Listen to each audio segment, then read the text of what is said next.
Hi everyone, and welcome to the third and final assessment for Undertake project work. You can breathe a big sigh of relief because this one is much more simple than the last one. So let's jump straight into it. So what's today's purpose? Today's purpose is to make sure everyone is 100% on board with the changes we're going to make here today. I'll go into a little bit more detail soon. And that, I guess, we're not confused by how to go about doing this one. So how will the session run? I'll run through the task sheet very briefly. It's only very small. The most difficult thing here is going to be you reflecting back on assessment 2. It's really not too difficult, but what I'll do is just clarify the best way to go about it to make it as hassle-free as possible. How can I get the most out of this webinar?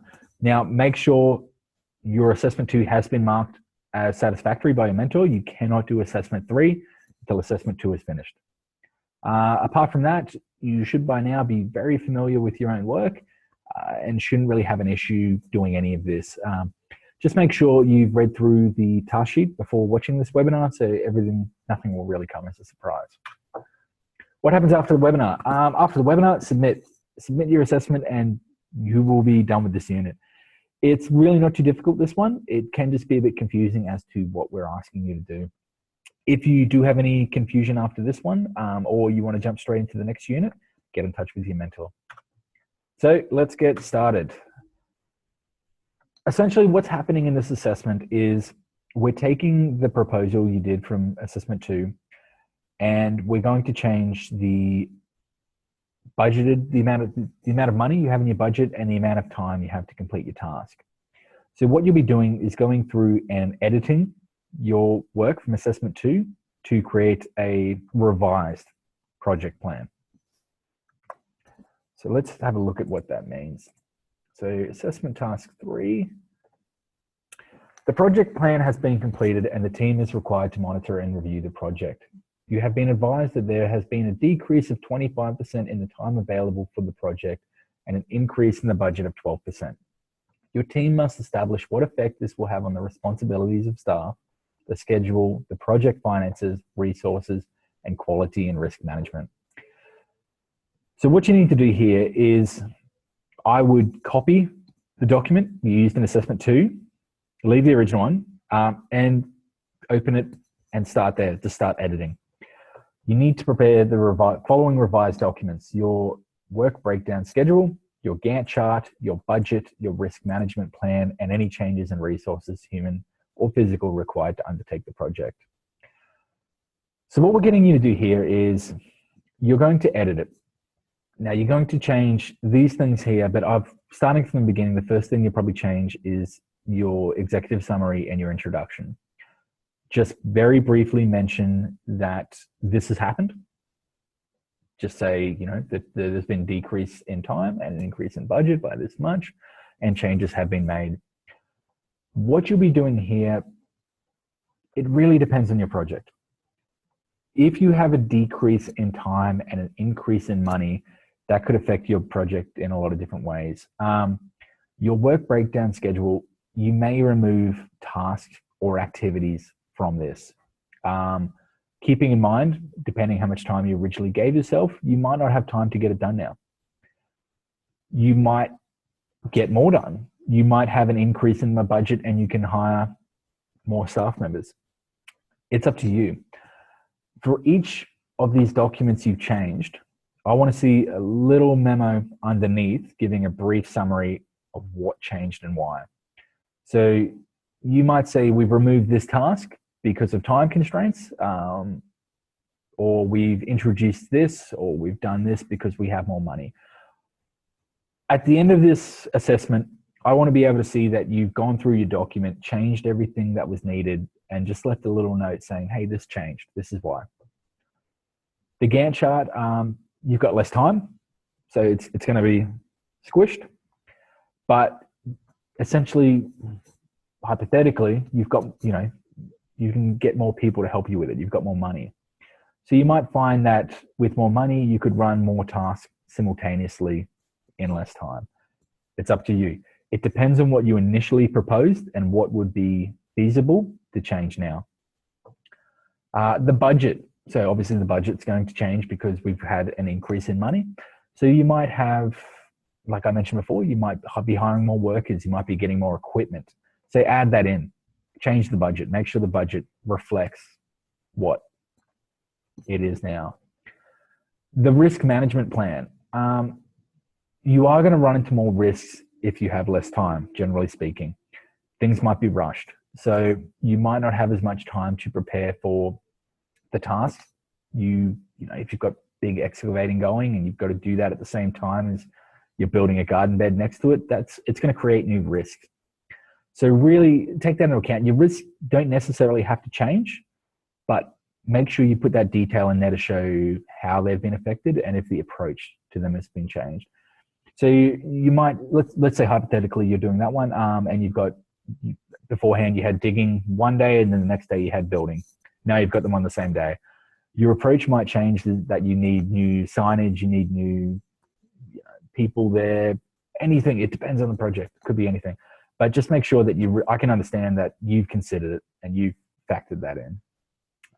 Any changes in resources, human or physical, to undertake the project. Has anything else changed? What's kind of happened? What's different now? How has this affected your project? So just add this little section there, short paragraph. Again, all we're doing here is leaving them as is, as if they were in assessment 2, the same order, saying everything's there. We're just changing the figures and adding that little note saying, hey, look, this is what happened. It's pretty straightforward. It may get a bit confusing, but if you are confused, just ask for help. Question 2, we will be reviewing the project. This is essentially, put this right at the end. We just want you to reflect on what happened or everything that's gone on. It does mention there the project hasn't actually taken place because it is still a proposal. But we want you to do a review of the expected outcomes after the revisions compared to the initial expected outcomes. So do a summary. How have these changes affected you? Is it for the better? Is it for the worse? You might have had plenty of time anyway, so it's not an issue, but you didn't have any money. So now you're in a better position. It's not necessarily a bad thing, but do a review. State what changed, what you expected to happen, and what's probably going to happen now. That one's pretty straightforward, 300 words. So a few short paragraphs there. Just, again, with this whole unit, just paint the picture for me, sell it to me, show me your idea. 3, research and identify a real project that failed and provide a summary of the details of why it failed and what were the lessons to be learned. Now, this doesn't mean your project failed, but what we want you to do is have a look at some major projects that have occurred in the past. In the LMS, there is under assessment 3, there'll be a Word document there with some suggested projects and a link to a bit of information on them. So one of the projects there is the fire ants in Queensland. We want you to have a look at, this is fairly brief, it's only a few hundred words. We want you to talk about what happened. So what was the project about? Who was involved? What was involved? Why did it fail? What were the measures? So what would you do? Why would you call that project a failure? And what happened to make it a failure? And then you can think of this as paragraph 1, 2, and 3. What are the lessons to be learned? So how do we go about reviewing it? How would you tackle this in the future? Was it a monetary issue? Was it a time issue? Was it a legal issue? How would we avoid this failure in the future? So what we're getting you to do here is really, I guess, reviewing someone else's project to get you to look at your own project that way. If we did go through with the project you proposed and we were sitting back at the end looking at everything that happened, all the money we spent and everything we achieved, you're going to have room for improvement. You're going to have a lesson to be learned there. And that's what we want you to get you to do. Look back at what other people have done first and think, oh, I should have considered that, or how would I consider that? How would I do that? How could I avoid that? Everything like that. Really go through and, I guess, learn the lessons that other people have. And that's assessment 3. Look, it's not huge. It's not terrifying. Assessment 2 is the biggest one. But just make sure that I can very clearly see that your entire project plan reflects all these changes, specifically these parts, but as well as your introduction. You just need to mention that there has been some changes. and that you tell me what the changes were. Recap. So what we're doing is taking the project plan from assessment 2. I would suggest, again, copying the document, renaming it as something else, and just starting from there. And we're just making changes. We're making changes based on a change to the budget and a change to the amount of time we have. You're still very much in the proposal stage. So think of this as you put in the first proposal, they send it back. This is the second one. But everything's staying the same apart from those changes. You just need to very clearly communicate what happened and why. So where to from here? Again, as I always say, give it a go. If you are struggling, talk to your mentor, ask for some help. This one here, you should be pretty fine with if you've finished assessment 2 and you're fairly confident with that. I would suggest perhaps now doing a little bit of research into some other projects that have failed. You can jump ahead to that part if you like. Not a bad idea to have a look at the kind of things other people have done and what they've gone through. Questions, concerns, feel free to get in touch with either myself or your mentor, book in a coaching call. More than happy to run through this one with you. And definitely with this one, this whole unit, feel free to send in drafts. It can be a bit overwhelming. There's a lot there, but it's not too difficult. So if you are a bit confused, send in a draft. Say, hey, look, what do I need to add? What's going on here? My number is 0466 376 861, and my email address is up there for you. So as always, coaching calls, feel free to get in touch with your mentor or myself. Book in a time to work through this together. We can go through this one-on-one if you like. Feel free to send in drafts, text, email, call with questions, or use the study support sessions we have. Really great tool. Come into campus, sit down with your mentor, and really sort of flesh this one out. So what's next? It's you finishing this project plan up, sending it in, and that is Undertake project work complete. The next unit along will either be Manage Human Resources with Nikita or Manage Risk with Alicia.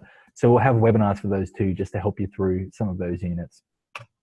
Thanks for watching. Any questions, feel free to get in touch. Talk to you soon.